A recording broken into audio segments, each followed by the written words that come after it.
Hello everyone. Since our school or college days, while switching to some new career opportunities, we have a habit of talking with some seniors to have some idea about. Similarly, in case of UPSC, we all need some seniors who can advise us, who can provide some form of guidance that how we can move ahead in this UPSC journey. So, in this video, I am going to talk about the role of the senior aspirants in UPSC preparation and some form of distractions in the name of guidance. So, सबसे पहली बात, who are these seniors? Senior in the UPSC is anybody who has given more than one attempt. Up in these seniors, there is a major categorization. One who has qualified, one who has not qualified. अब जो qualified candidates हैं उनमें से कुछ होते हैं prelims qualified जिनको बोलते हैं कि मेंस अपीयर्ड कैंडिडेट्स, कुछ होते हैं मेंस क्वालिफाइड जिनको बोलते हैं इंटरव्यू अपीयर्ड कैंडिडेट, और कुछ होते हैं रैंकर्स जिनका फाइनल लिस्ट में नाम आता है and they are called as qualified candidates. और इनकी जो एडवाइस होती है वो वैलिड एडवाइस होती है। इनकी एडवाइस को हम क्वेश्चन नहीं करते हैं मेजरली, क्योंकि हमको लगता है कि उस जो स्ट्रेटजी है, उनकी जो एडवाइस है, गाइडेंस, उन्हीं को फॉलो करके वो पर्सन क्लियर कर पाया है एग्जाम को, तो वहां पे एक वैलिडिटी होती है। But when it comes to the not qualified candidate, उसमें भी कुछ कैटेगरीज होती है और वहां पे गाइडेंस कैसे आपके लिए डिस्ट्रैक्शन या डिस्टर्बेंस बन सकती है, तो उसके बारे में I am going to talk about. So first of all, guidance और एडवाइस, ये दो चीजें अलग अलग चीजें हैं। एडवाइस की अगर हम बात करें तो एडवाइस आप किसी से भी ले सकते हो। Anybody who has given more than one attempt in UPSC, who has studied UPSC at least for 1 or 2 years, ही और she can advice you. Advice on what? Coachings, कि आप कहाँ से आपको कोचिंग लेना चाहिए और कोचिंग कितनी बेनिफिशियल है या नहीं है। तो वो some sort of review you can take from them. आप टेस्ट के बारे में पूछ सकते हैं कि उन्होंने कितने टेस्ट लगाए थे और उन्होंने कैसे जो स्ट्रेटेजाइज है अपनी प्रिपरेशन को किया है, ठीक है। तो वहां पे एक एडवाइस होती है, तो वो बता सकते हैं आपको कि उनसे क्या गलतियां हुई और आप क्या गलतियां आपको अवॉइड करनी चाहिए। तो ये बता सकते हैं आपको कि क्या काम कर सकता है और क्या काम नहीं कर सकता है। But when it comes to the guidance, यहाँ पे आपको केयरफुल होने की जरूरत है। वाई? क्योंकि जब आप किसी से गाइडेंस ले रहे हो तो मोस्ट प्रोबेबली आप उस डायरेक्शन को इंप्लीमेंट करने वाले हो और उसको आप अपनी स्ट्रेटजी में इनकलकेट करोगे and that is going to yield you results. अब रिजल्ट्स पॉजिटिव और नेगेटिव दोनों हो सकते हैं। अब अगर किसी पर्सन की, किसी सीनियर या किसी मेंटर की एडवाइस को अगर आप फॉलो करके even if you are able to clear the prelims, then you have the confidence on the person. And in case you are not able to do it, जब आप किसी और की डायरेक्शन से, किसी और की मेंटरशिप से अगर आप फेल हो जाते हो, दैट हर्ट्स यू मोर। क्योंकि अगर आप खुद से, आपको पता चलता है कि जब आपका एग्जाम क्लियर नहीं हुआ, तो आपको पता चलता है कि कुछ आपकी गलतियां हैं जिनकी वजह से आपका एग्जाम क्लियर नहीं हुआ।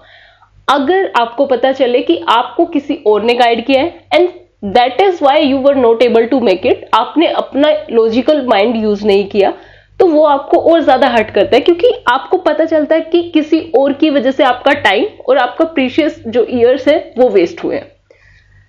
So that is something. अब बात करते हैं कि those who could not qualify, क्योंकि जो क्वालिफाइड कैंडिडेट्स हैं उनकी एडवाइस में एक वैलिडिटी होती है, उसको हम क्वेश्चन नहीं करने वाले इस वीडियो में। तो जहां पे जो नॉट क्वालिफाइड कैंडिडेट्स उनके बारे में हम कैटेगराइज उनको करेंगे यहाँ पे। फर्स्ट ऑफ ऑल, ये कुछ कैंडिडेट्स होते हैं जो बहुत ही पॉजिटिव रहते हैं और एक ट्रांसपेरेंसी होती है उनकी गाइडेंस में। तो अब ये कैसे होता है? भले ही इनका खुद का एग्जाम क्लियर ना हुआ, लेकिन इन्हें एक क्लैरिटी होती है कि कुछ रीजंस थे और वो एडमिट भी करते हैं कि ये रीजंस है, मेरा इन रीजंस की वजह से नहीं हुआ। जैसे कुछ लोगों का कंसिस्टेंसी एक रीजन होता है कि वो कंसिस्टेंट नहीं रह पाते, वो एक लंबे स्ट्रेच के लिए पढ़ने के लिए नहीं बैठ पाते हैं and that is why they are not able to make it, कि उन्होंने अच्छा हार्डवर्क नहीं किया इस एग्जाम के लिए। पर इनमें से कुछ लोग वो भी होते हैं जो क्लियर कर पाते हैं। If not the final list, then ये लोग इंटरव्यू अपियर करते हैं या फिर मेंस में अपियर किए होते हैं एक बार, ठीक है। तो अब इनमें आप गाइडेंस ले सकते हैं कि नहीं। अब कुछ कुछ लोग जो है प्लान बी की तरफ स्विच कर जाते हैं.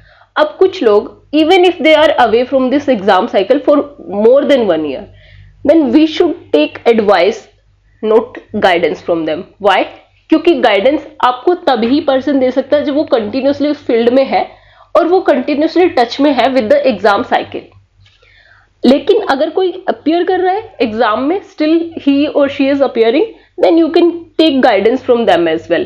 क्योंकि आपको डायरेक्टली वो पता चलेगा the person is transparent to you and he has made the things clear to you कि उनका किस रीजंस की वजह से नहीं हुआ है, और जो राइट स्ट्रेटजी है they will make it clear to you. अब द थिंग इज कि they are very difficult to find. बहुत कम लोग ऐसे होते हैं जिनका खुद का क्लियर नहीं हुआ और वो दूसरों को राइट डायरेक्शन दे देते हैं, और बहुत कम लोग ऐसे होते हैं जिनको पता चलता है कि उनकी ये गलतियां हैं और वो एक्सपोज करते हैं. Otherwise so many people are unable to admit their mistakes themselves only, forget about sharing it with others. अब एक सेक्शन होता है गुड मेंटर्स एंड टीचर्स. अब the major coaching institutes that we have, we can see कि बहुत सारे ऐसे teachers हैं जो खुद क्वालिफाई नहीं कर पाए एग्जाम में and still they are very good teachers. ठीक है, तो अब यहाँ पे हम उनके बारे में भी बात नहीं करेंगे क्योंकि यहाँ पे हम सिर्फ क्वेश्चन कर रहे हैं कुछ चीजों को. लेकिन अब बात है नेगेटिव और pessimistic kind of people.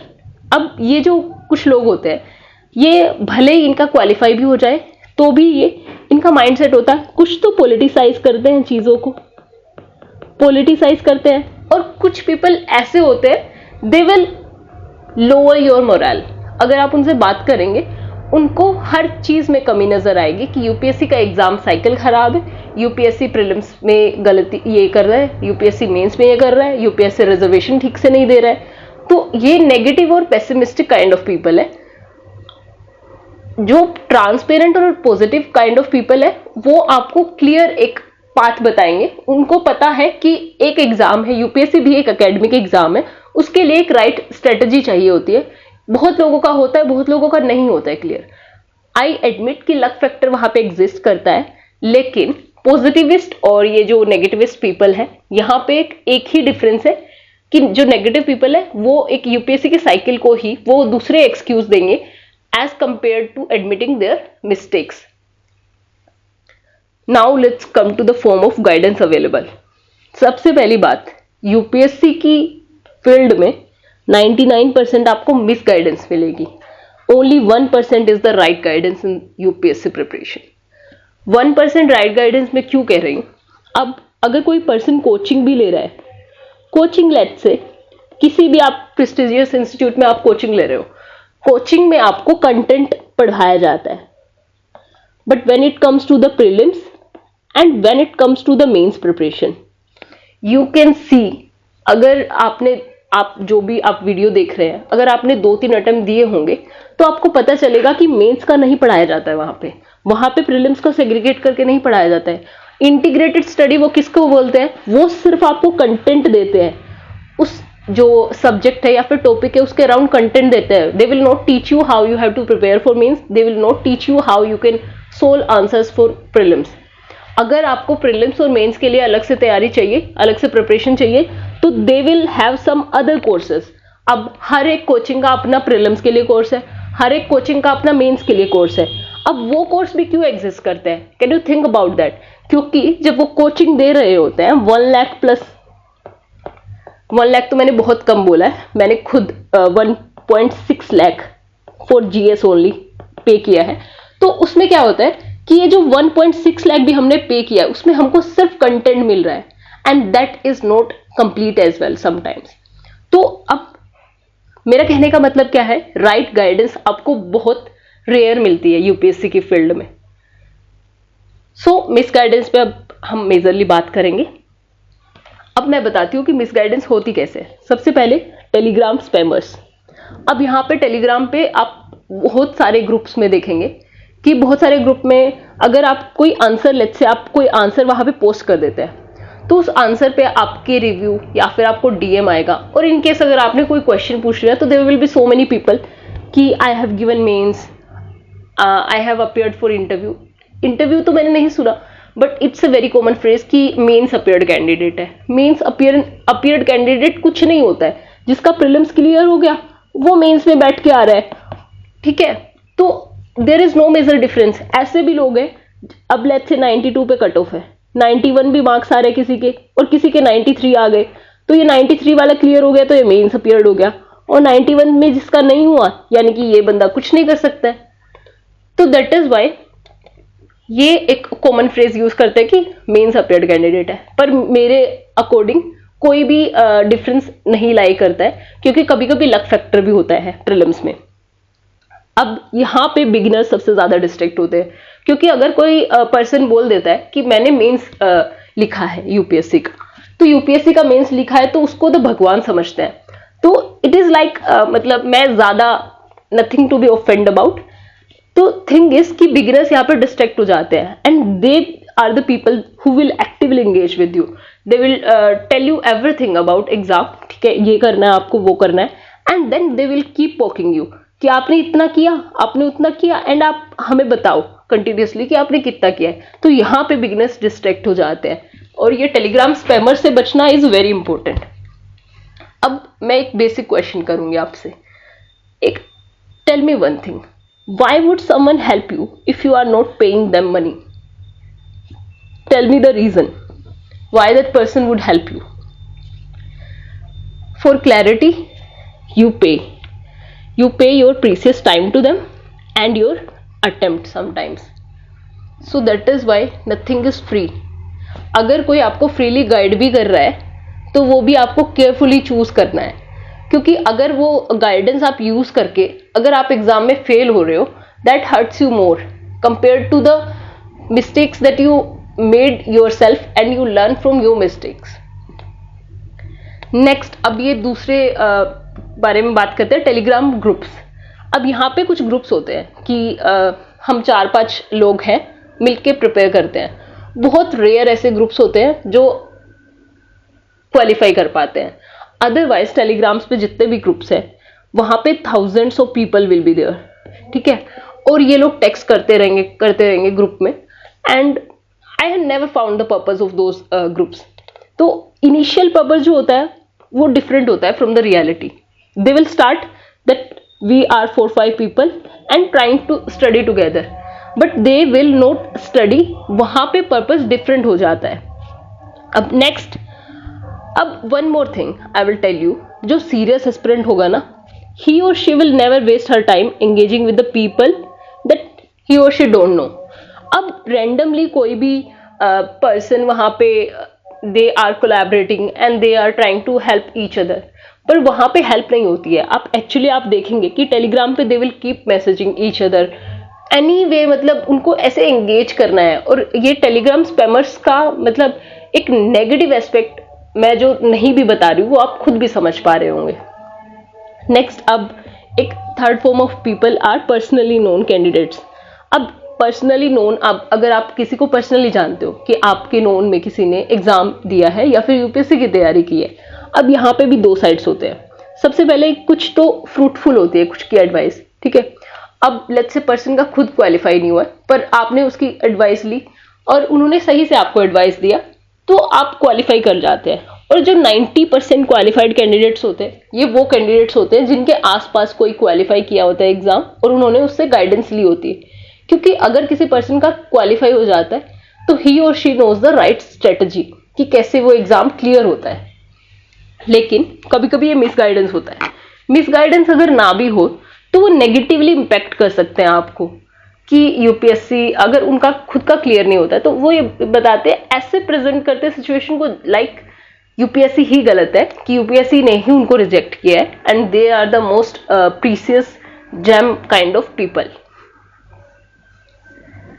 Next, अब ये जो राइट गाइडेंस की अगर हम बात करें तो क्वालिफाइड और नॉट क्वालिफाइड कैंडिडेट्स के बारे में हमने बात करी कि क्वालिफाइड कैंडिडेट्स आपको हमेशा बताएंगे कि उन्होंने क्या किया और क्या करने से ये एग्जाम क्लियर हो जाता है, और नॉट क्वालिफाइड कैंडिडेट कभी कभी बहुत ज्यादा फ्रूटफुल होते हैं क्योंकि उनको ये भी पता है कि कौन सी गलतियां उनको नहीं करनी चाहिए।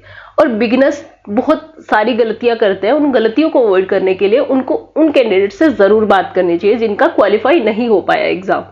बट द थिंग इज कि नेगेटिवली किसी के माइंडसेट का खुद पे इम्पैक्ट होने नहीं देना चाहिए। अब यहाँ पे क्वालिफाइड कैंडिडेट्स में कुछ लोग जो प्रमोशन करते हैं, सिर्फ कोचिंग का प्रमोशन करते हैं, नथिंग एल्स। लेकिन कुछ कुछ होते हैं जो सिर्फ एकेडमिक गाइडेंस देते हैं। अब ये जो एकेडमिक गाइडेंस देते हैं इनकी बहुत सुननी चाहिए।